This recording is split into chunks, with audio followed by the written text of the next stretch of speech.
Muchas gracias, Impacto TIC, por la invitación y obviamente muchas gracias a ustedes por estar del otro lado.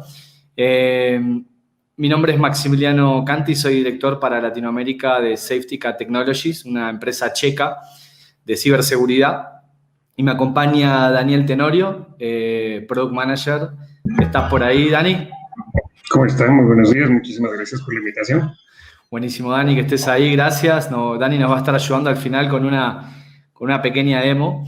Y la charla de hoy, como pueden ver, se denomina Adiós Oficina, fuga de atención y de datos sensibles.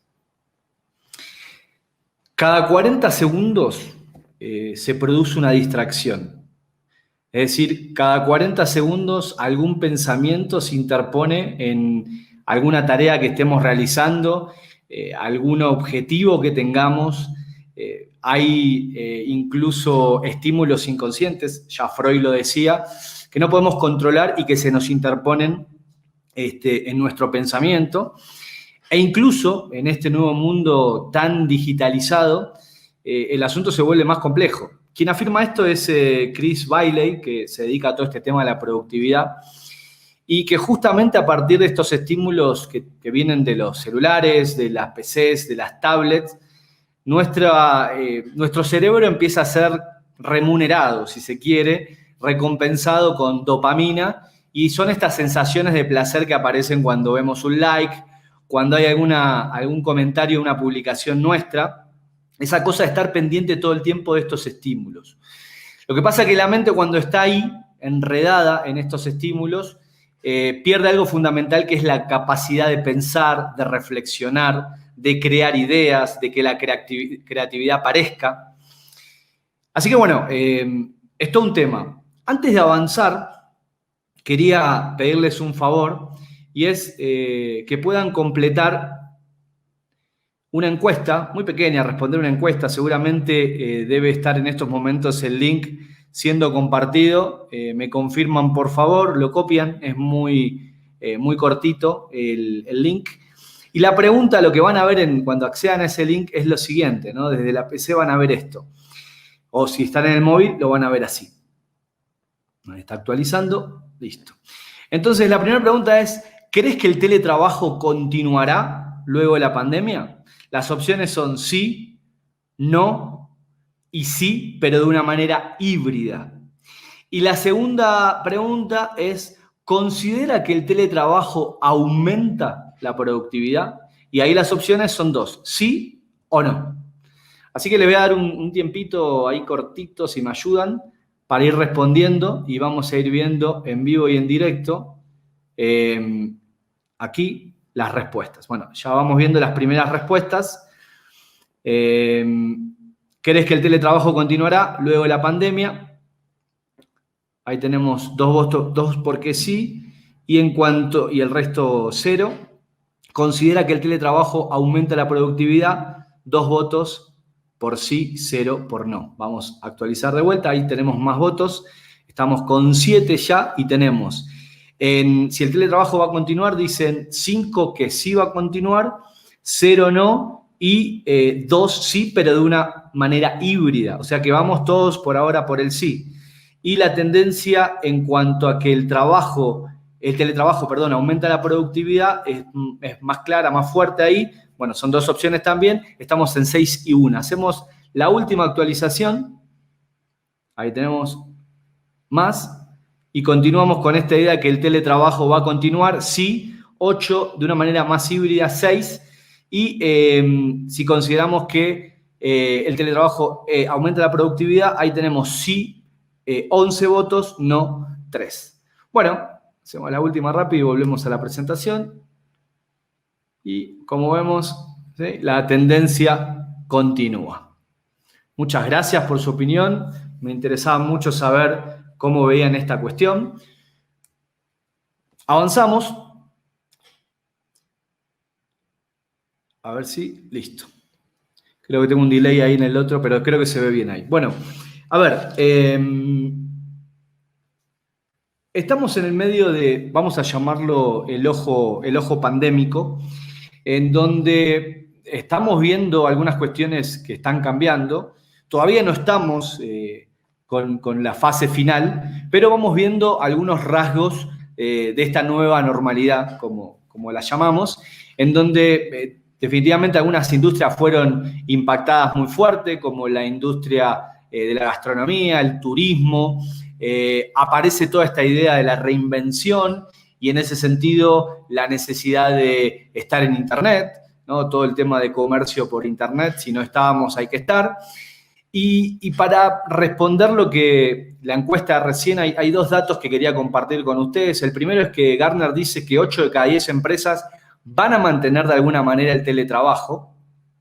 Y otro dato que surge de una encuesta realizada por Boomerang, un portal de trabajo de Argentina, que hizo una encuesta en toda Latinoamérica a profesionales y el 62% respondió que efectivamente el teletrabajo aumenta la productividad. Ahora bien, a ese 62% creo que hay que hacerlo hablar, hay que hacerle un doble clic y entender qué significa ese 62%. Por un lado, hay gente que hoy está trabajando 10, 12 y hasta 14 horas, con lo cual, digamos, no significa que trabajar ese tiempo realmente uno es más productivo. De hecho, en Europa, en países de Europa, posiblemente esto sea interpretado como una falta de eficacia. Por otro lado, hay trabajadores que están en la casa con diferentes estímulos, como hablábamos antes, padres que son papás pero trabajadores a la vez, madres que son mamás y trabajadoras, los niños que también son estudiantes, el ruido, la falta de una conexión ideal a Internet, es decir, no tener las mismas comodidades que se tienen en la oficina y por otro lado, un jefe que ya no es un jefe físico, que está cara a cara, que comparte momentos, muy presencial, es un jefe tal vez con reuniones más esporádicas, un jefe, si se quiere, pixelado por momentos de acuerdo a la conexión con Internet, que necesita evidentemente un trabajador mucho más, digamos, autónomo.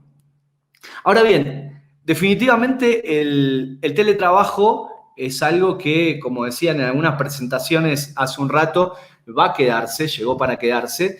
Para tener una definición más legal del teletrabajo, se la voy a leer, es una forma de organización laboral que consiste en el desempeño de actividades remuneradas o prestación de servicios a terceros utilizando soportes de tecnologías de la información, obviamente sin la necesidad de presencia en la oficina.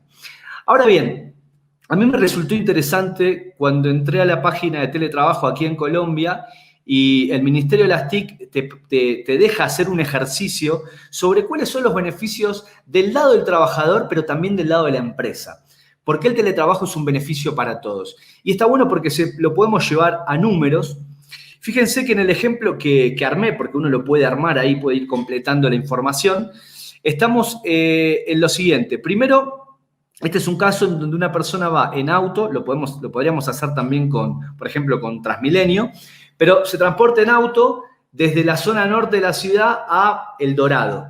Entonces, estamos hablando más o menos de 15 kilómetros. 1 hora de ida, 1 hora de vuelta, con un gasto en combustible, parqueadero y almuerzo de 40.000 pesos colombianos. Si hay alguien que no es de Colombia, estamos hablando de más o menos $10. Y el resultado que nos da, fíjense, en cuanto al impacto ambiental que produce el hecho de transportarse en automóvil, la persona para compensar ese impacto debería plantar 647 árboles. Ahora, en cuanto a la huella energética, fíjense que el consumo, estamos hablando de 327 galones al año, algo así como 1.236 litros, ¿sí?, de gasolina. Ahora también hay un impacto en la calidad de vida, o sea, el tiempo que una persona pasa transportándose por año, estamos hablando de, en este ejercicio, 20 días al año. Estamos hablando de, obviamente, 20 días de 24 horas. Ahora, si nosotros queremos llevar esas 24 horas a 8 para hablar de una métrica más laboral, son 60 días productivos que la persona podría estar utilizando para su propia familia, para sus hobbies, para el estudio, para algo personal y lo está dejando parte del tiempo de su vida en ese viaje. Y después hay una huella, por supuesto, económica, como ven, en donde en este ejercicio el impacto es de 9.600.000 pesos colombianos. Por supuesto que hay otras variables que no están apareciendo acá, pero esto es un ejercicio, ¿no? Un ejercicio general. Ahora, la pregunta es, bueno, ¿y las empresas cómo se benefician con todo esto? Bueno, por supuesto que hay beneficios para las empresas y en el mismo ejercicio que plantea el sitio este que les digo, miden la posibilidad de ahorrar servicios de energía, ahorrar servicios de agua, ahorro por arriendo y ahorro por mobiliario. Y bueno, y en este ejemplo completé y dije que eran un total de 100 trabajadores, 50 en teletrabajo, de los cuales 5 días se trabaja de manera remota y el valor por puesto de trabajo, por persona, el valor mobiliario, digamos, es de 1 millón de pesos, mientras que el arriendo, el costo por arriendo por metro cuadrado, estamos hablando de 30.000 pesos colombianos. A grandes rasgos, la empresa se termina ahorrando más de 83 millones de pesos colombianos, ¿sí? Entonces, claramente hay un beneficio de los dos lados. Ahora, dejando el tema de la productividad, hoy estamos en este espacio, si quisiéramos hablar de tecnología, de ciberseguridad, hay muchas cosas para decir, algunas ya las dijeron. Nosotros decidimos centrar por el lado de la productividad y por el lado de la fuga de información. Y en esta parte, en cuanto a la fuga de datos, hay tendencias muy fuertes. Por ejemplo, la nueva modalidad de ransomware, la nueva forma que tienen este tipo de ataques a partir del caso Maze, en donde no solamente el ransomware cifra los datos y pide dinero para volver a acceder a los mismos, sino que hay una amenaza en publicar estos datos en Internet. Imagínense, por ejemplo, un banco siendo extorsionado por esto. No solo no te dejo acceder a los datos, sino también los puedo llegar a compartir si no me pagás. Estos datos también, antes de la pandemia, muy fuertes. 43% de las filtraciones de los datos son causadas por usuarios internos, ¿sí? Y ahora el usuario interno, como cambió el perímetro, este riesgo incluso podría ser mayor. Cuando se habla de filtraciones causadas por usuarios internos, en algunos casos es con intención y en otros sin intención, pero sucede. Y ahora, en el hogar, en la casa, donde los controles no son los mismos que en la oficina, este indicador podría subir. Y en cuanto a costo promedio de una filtración de datos, fíjense este informe súper interesante de IBM, en donde analiza varias cuestiones, nos dice que en una empresa entre 500 y 1.000 empleados, el costo promedio de una filtración de datos es de 2.65 millones de dólares. Ahí a la derecha tienen otros casos muy fuertes, como fue el del Marriott, Equifax, y un caso muy conocido en el gobierno de Ecuador. Frente a todo esto, las empresas se hacen varias preguntas. Relacionado a esto puntualmente, se preguntan, bueno, ¿cómo hago para que las personas realmente puedan ser productivas y estén alineadas con los objetivos de la empresa? Tal vez ya no hay que medir el tiempo de trabajo, sino que hay que medir si se cumplieron con las metas o no. Pero para llegar a eso hay que hacer un recorrido, definitivamente. También las empresas se preguntan, bueno, ¿qué está pasando con mis datos sensibles? ¿Sí? ¿Dónde están? ¿A dónde se están copiando? ¿Quiénes tienen acceso? ¿Está realmente eso definido? Y por otro lado, del lado de la persona también hay una sensación de, bueno, ¿cómo me acomodo frente a esto? Ahora que estoy en casa, que tengo menos interacción con el equipo, termino trabajando más, termino trabajando menos, necesito ayuda. Bueno, desde Safetica nosotros pensamos que acá el punto central es entender lo que está pasando. Y ahora Dani nos va a ayudar en esta parte, porque bueno, nos va a mostrar concretamente la consola. Pero fíjense, podríamos saber, sería muy útil saber cuáles son las actividades más improductivas y dónde están pasando el tiempo las personas, ¿sí? ¿Dónde están esos estímulos que sin darse cuenta tal vez estén generando una distracción? El uso de los equipos, vamos a ver que también podemos saber cuánto tiempo un equipo estuvo en ejecución y cuánta inactividad hubo en esa ejecución. También tener la posibilidad de saber cómo está el equipo, el estado de ánimo de las personas ahora que no están en la oficina, tener la posibilidad si hay algún estado de depresión, si están enfermos. Bueno, esto también es parte de lo que una empresa hoy seguramente necesitaría saber. Y por otro lado, volviendo al tema de fuga de datos, importante tener la posibilidad de rastrear cómo se está moviendo la información y tener la posibilidad de crear reglas de DLP. ¿Qué son reglas de DLP? Data Leak Prevention, son reglas para prevenir la fuga de información sensible. Pero quiero ahora ir directamente a Daniel para que Dani nos ayude justamente con una demo y verlo en vivo. Dani, ¿estás por ahí? Sí, chicos, gracias. Más bien me comentan, ¿pueden ver la pantalla? ¿Me pueden confirmar? ¿Sí? ¿Me escuchan? Sí, Dani, se ve la pantalla. Perfecto. Excelente, excelente, excelente. Entonces, sí, siguiendo la misma línea, como ustedes pueden ver, bueno, acá tenemos ya la interfaz gráfica de administración, una de nuestras interfaces. Entonces, vamos a ver la parte de lo que es el análisis de comportamiento. Sí, podemos aquí ver un resumen ya enfocado directamente a lo que viene a ser la productividad y las actividades como tal de los usuarios.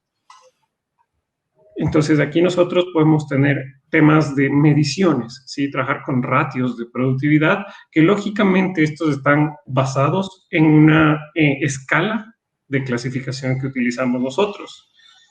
Exacto, ahí dan importante esas escalas, las empresas definen qué sitios son productivos y qué sitios no son productivos o son neutrales, e incluso las aplicaciones, y se pueden mover directamente desde aquí, ¿no? Se pueden ir asignando, arrastrando incluso las categorías en donde consideremos que deba ir. Para una empresa tal vez Facebook es productivo, pero para otra no, ¿sí? O para áreas, diferentes áreas, el peso también es diferente. Correcto, entonces justo como lo vemos ahorita en pantalla, a través de esto nosotros podemos dar la clasificación específica y esto comprende la personalización de la herramienta para aterrizarla directamente a la ejecución de una empresa. Entonces, pasando de esto, podemos tener ya nosotros, para profundizar en el claro, yo tengo aquí un porcentaje de productividad dado de acuerdo a ciertas clasificaciones, pero quiero entender qué específicamente es lo que están haciendo los usuarios. Entonces, no sé, aquí miren, ustedes fíjense, van a presenciar ciertos tipos de recopilación de información en donde podemos ver lo que hacen los usuarios. Y no sé, Max, acá tengas alguna cosa que acotar, alguna experiencia. Bueno, ahí tenemos un caso real que nos sucedió en una prueba de concepto.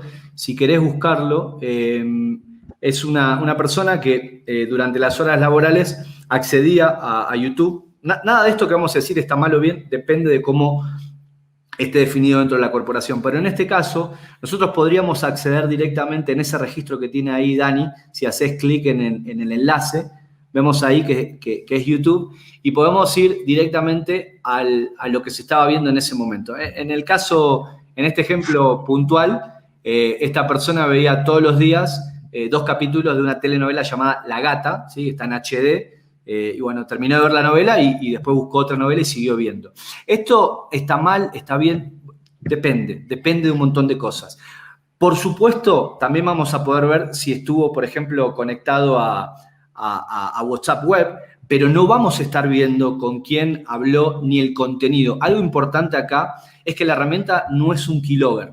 Lejos de eso, no registra lo que se está escribiendo, simplemente lo que hace es buscar y comparar estos sitios definidos como productivos o improductivos en cada uno de los casos, ¿sí? Ahí estás logueado vos como... A mi WhatsApp, exactamente. Claro, por eso te llevo, pero bueno. Pero es mi WhatsApp. Exacto. En todo caso, esto mismo también lo extendemos hacia la parte de móviles, en donde nosotros tenemos la potestad con la solución. Fíjense que les voy a mostrar un tema de políticas que manejamos directo en móviles, en donde tenemos la parte de Android for Work, en donde nosotros sí instalamos, por decirlo, implementamos un entorno de seguridad, un entorno seguro dentro del teléfono con este tema del BYOD, del Bring Your Own Device, y levantamos un entorno seguro independiente del entorno personal del usuario, en donde los datos no se intercambian y tampoco invadimos la privacidad del usuario, que es algo muy importante tomando en cuenta las circunstancias actuales. Total. ¿Querés mostrar la parte del flujo de información? Porque hasta acá estuvimos viendo algunos ratios, creo que se vieron, ¿no? Los ratios de productividad ahí en la segunda columna, según el tiempo en el cual se pasó en una página web o en una aplicación no productiva. Ahora, en la parte de, si querés contarnos un poco el movimiento de los datos, porque también es importante ir viendo cómo se está moviendo la información, ¿no, Dani? O sea, dónde se está copiando, ¿cómo podemos ver eso? Entonces, fíjense acá ustedes en la consola, ya de primera mano nosotros tenemos cierto tipo de datos que nos dan tanto un impacto visual que nos busca, o sea, busca llamar nuestra atención para informarnos que, perdónenme, que posiblemente nosotros estemos teniendo una potencial fuga. Entonces, aquí nosotros podemos presenciar tanto los picos de envío en este lapso de tiempo como los canales más comunes de transmisión de información. Entonces aquí, si ustedes se fijan, inclusive tenemos la potestad de definir hacia dónde consideramos que es seguro enviar la información o mantener circulando la información. Esto podría incurrir en un tema como el dominio, tal vez ciertos destinos internos. Entonces, fíjense, inclusive tenemos la potestad de ver qué tipo de información es la que es más común que salga, ¿sí? Y lógicamente los usuarios que generan esto. Bueno, ahí, Dani, abajo me gusta esta parte porque ahí podés mostrar información muy detallada. ¿Qué usuario, en qué momento, a dónde movió la información, si la copió, si la borró, si renombró, la ruta en donde esto está siendo copiado o enviado, si está siendo enviado por web? Me acuerdo un caso de un cliente, un hospital puntualmente, en donde todavía no tenían creadas las reglas de DLP, porque lo bueno de esto es que esta es la fase previa a implementar DLP, que es clasificar los datos. Y en este caso, similar a la demo que estamos viendo acá, este caso de uso que va a mostrar Dani, había un enfermero en un hospital que se enviaba todos los días una historia clínica diferente de un paciente. Y eso la empresa lo pudo detectar con esta auditoría de datos y después, por supuesto, crearon la regla del DLP para evitar que ese tipo de información tan sensible y delicada pudiera salir de la organización, ¿no? Y ahí está el ejemplo que lo está mostrando Daniel. Sí, correcto. Justo como lo mencionas, tenemos la trazabilidad completa de toda la ejecución, de toda la acción que genera el usuario para la transmisión de este dato, ¿sí? De estos datos, de este tipo de archivos. Entonces, ya en este apartado, al mismo tiempo que ustedes pueden ver que se puede tener la trazabilidad de esta transacción, se puede generar el control específico. Acá, como tal, ustedes pueden ver que está sin bloquear, pero si consideramos o lo tenemos marcado, porque en este caso no tenemos marcado la información, si yo tengo marcado con un contenido sensible, podemos generar el bloqueo específico de la fuga de datos. Para ir cerrando rápido, Dani, si podés ir a la parte de Team Mood y contarle a la gente que todo esto lo podemos tener en un reporte de teletrabajo. Es un reporte que le puede llegar a cada gerente de área, donde puede ver rápidamente los índices de productividad, pero también los incidentes de seguridad de intento de fuga de información. Y no solo eso, sino que también esto que está mostrando Dani acá, poder tener a través de los mismos usuarios con la aplicación van expresando cómo se sienten, podemos tener el estado de ánimo de la gente en teletrabajo. Sé que estamos muy cerca, o sea, estamos ahí en el tiempo, por eso vamos a ir cerrando acá. Gracias, Dani. La idea y el objetivo es mostrarles también cómo definitivamente en este nuevo contexto las tecnologías son el aliado número uno también para transformar la cultura de la gente, ¿no? La cultura de la organización, mejor dicho, trabajando con la gente, integrándola y ayudándolas a cumplir sus objetivos en términos de productividad, pero también cuidando la data sensible de la compañía. Muchas gracias.